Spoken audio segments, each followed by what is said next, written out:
Assalamu alaykum qarindoshlar, qadavallinglar. Men Amerikadan doktor Mehmet deyman. Men bugun pushaymon qilish va uning sog'lomlikqa ko'rsatgan ta'siri degan temada qisqacha leksiya so'zlab o'tmoqchi.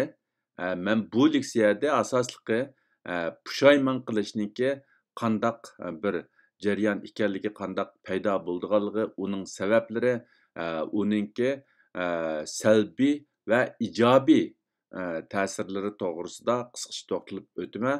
Tövəndə diqqətinizlər leksiyanın təfsilatı bolsun. Pushaymon qilish insonlarning passiv tunush yoki salbiy hissiyot tuyg'usi bo'lib, u insonlarning o'tmishda o'tkazgan xatoligi uchun o'zini ayblash, yuz bergan yomon oqibatlar uchun azob his qilish, hasrat chekish yoki burunqi tanlashi qarorni qaytarib olishni umid qilishni ko'zda tutadi. Pushaymon qilish normalda insonlarning keyingi hayotida o'xshash xatolikni qayta sodir qilmasligiga, yomon oqibatning qayta sodir bo'lishining oldini olish uchun tadbir qo'llanishga yoki burunqidan farqli boshqacha yo'l tutishga turtkilik rol o'ynashi kerak bo'lsa-mu, ammo reallikda ko'pincha kishilar uningga sog'lom muomala qilmaganligi yoki uningdan aktiv energiya sifatida foydalanmaganligi uchun u insonlarga ko'plagan salbiy ta'sirlarni elib keladi. Undaqda bu insonlarningki pushaymon qilishning sabablari nima yoki insonlar nima uchun pushaymon qildi degan vaqtida inson texmi yaxshi oqibatga erishishni umid qilgani uchun pushaymon qildigan bo'lib, pushaymon qilishning konkret sabablari tovandikicha. Birinchi, texmi yaxshi qaror chiqarish fursati bor turib, aldirab xato qaror chiqarganligi uchun pushaymon qiladi. İkincisi, texmi yaxshi tanlash fursati bor turib, aldirab xato tanlash qilgani uchun pushaymon qiladi. Üçüncü, texmi yaxshi natijaga erishish imkoniyati bor turib, umid qilgandek natijaga erishamagan vaqtida inson pushaymon qiladi. To'rtinchi, bexastalik qilish sababidan ig'ir darajada ziyon va zahmat paydo qilgan vaqtida inson pushaymon qiladi. Beshinchi, ochig'ini kontrol qila olmay, boshqalarning ko'ngliga azor bergan vaqtida, boshqalarni ranjitgan vaqtida bo'libmi, o'zining yaqinlarini, so'ygan insonlarni ba'zi ochig'ini kontrol olmaslik sababidan ularning ko'ngliga azor bergan vaqtida, ularning ko'nglini ranjitgan vaqtida inson pushaymon qiladi. Oltinchisi, boshqalarni xato ayblash va munosabatga ig'ir ta'sir yetkazish oqibati kelib chiqqan vaqtida inson pushaymon qiladi.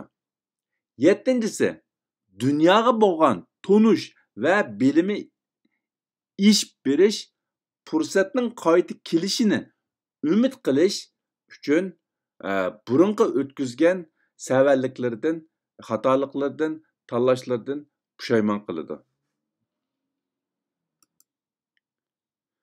Mana bular insonlarningki pushaymon qilishningki asosliq yoki ko'p uchraydigan sabablari bo'lib, albatta konkret ahvol ostida o'xshamagan insonlar o'xshamagan sababdan pushaymon qilishi mumkin, lekin bular normalda ko'p uchraydigan sabablar. Pushaymon qilishning aktiv yoki ijobiy roli. Inson o'tkazgan xatolikni tunib yetib, uning uchun pushaymon qilgan vaqtida birinchi, o'xshash xatolikni qayta sodir qilishdan saqlanishga turtki bo'ladi. Ikkinchi, bir umr pushaymon qilishdan, hatto bu dunyodan pushaymon bilan ayrilishdan saqlang'ili bo'ladi. Uchinchi, er-ayol yoki oila munosabatining yaxshilanishiga turtki bo'lishi mumkin. To'rtinchi, boshqalarda paydo qilgan ko'ngilsizlik yoki azobliq tuyg'ular uchun uzr tilashga, afu so'rashga va ularni rahatlatishga turtki bo'ladi. 5.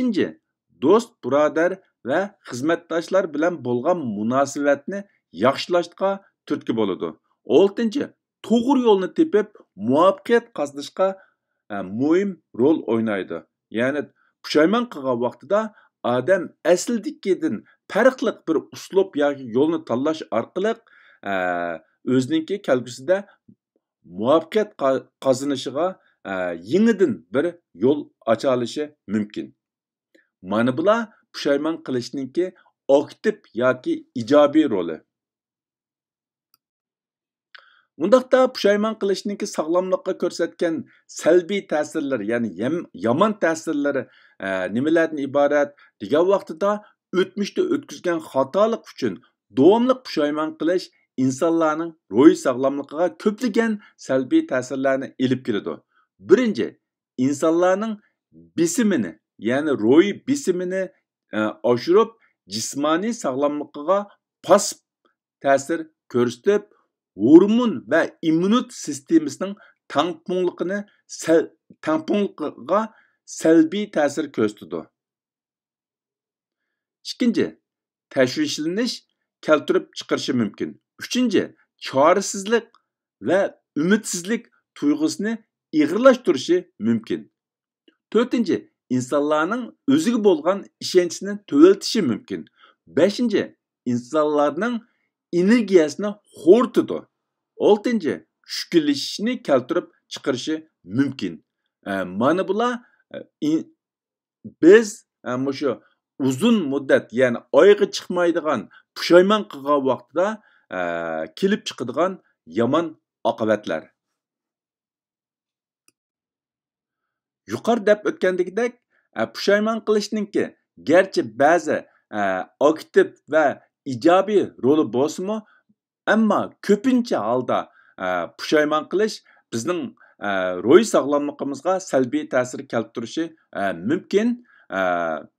Bo'libmi biz oyga chiqmaydigan uzun muddat pushaymon qilgan vaqtida va yoki o'zimizni davomli ayblagan vaqtida men yuqori deb o'tgandagidek har xil salbiy ta'sirlarni ko'rsatishi mumkin. Undaqda bu biz pushaymon qilishdan bo'libmi bakmi shu salbiy ta'sir keltirib chiqaradigan pushaymon qilishdan qanday qilib qutula olamiz yoki uningdan qanday qilib g'olib kela olamiz degan vaqtida birinchisi pushaymon qilgan bilan masala hal bo'lmaydiganligini, uning jismoniy va ruhiy sog'lomlikqa ta'sir yetkazadiganligini tonib yetishimiz kerak.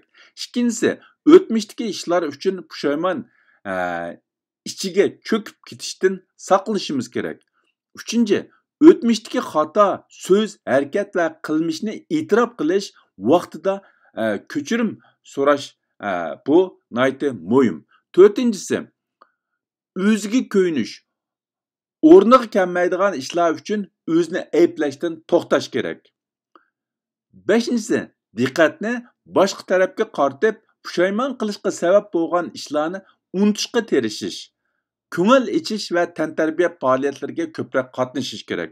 6. Yangi nishon bekitib chiqish kerak. 7. Yaqin do'st birodarlar bilan fikr almashtirish, ulardan maslahat so'rash kerak. 8. Pushaymondan asliga kelish uchun o'ziga vaqt berish, munosabatlik mutaxassislar yoki psixika doktorlarningki tavsiyalariga ega bo'lish, ularning yordamiga ega bo'lish. Bular orqali biz pushaymon qilishdan qutula olishimiz yoki pushaymon qilishdan g'olib kela olishimiz mumkin.